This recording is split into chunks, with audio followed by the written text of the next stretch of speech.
Hi అండి, అందరికీ నమస్కారం. నా పేరు చక్రధర్. నేను మొన్న గోమారంలో వాటర్ కండిషనర్ ఫిట్ చేశానండి. సాల్ట్స్ ఎక్కువ ఉన్నాయి చికెన్ హ్యాచరీలో. అయితే 1 వీక్ అయింది. ఆ రిజల్ట్ కోసం చూశాను.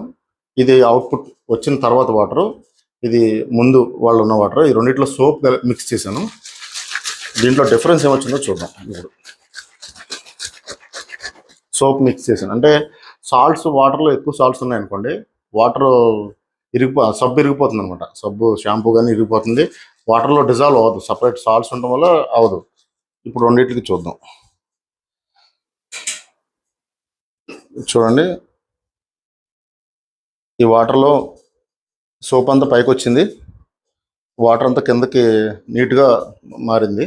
సాల్ట్స్ లేకపోవడం వల్ల, అంటే నాకు తెలిసి 95% సాల్ట్స్ పోయి ఉన్నాయి దీంట్లో.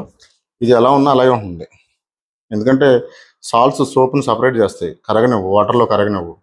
మాలిక్యూల్ స్ట్రక్చర్లో సాల్ట్స్ ఉండిపోతాయి. సో దాన్ని ఎలక్ట్రానిక్ కండిషనర్ ఫిట్ చేసాం. అదేం చేస్తుందంటే దాని లోపల ఒక ఎలక్ట్రోడ్ ఉంటుంది. ఆ ఎలక్ట్రోడ్ సాల్ట్స్ని పట్టుకుంటుంది. అయనైజేషన్ జరిగినప్పుడు ఎప్పుడైనా సాల్ట్స్లో ఎలక్ట్రిక్ కండక్టివిటీ ఎక్కువ ఉంటుంది.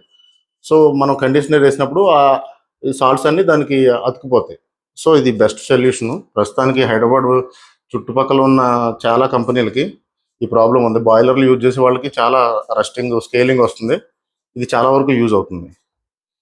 ఇది చూడండి, డిజాల్వ్ వాటర్ సపరేట్గా ఉంది, ఇది సోపు సపరేట్గా, అంటే వాటర్ క్లియర్ అవ్వట్లా, సోపు అలాగే ఉంది. సో ఇది best solution. Thank you for watching.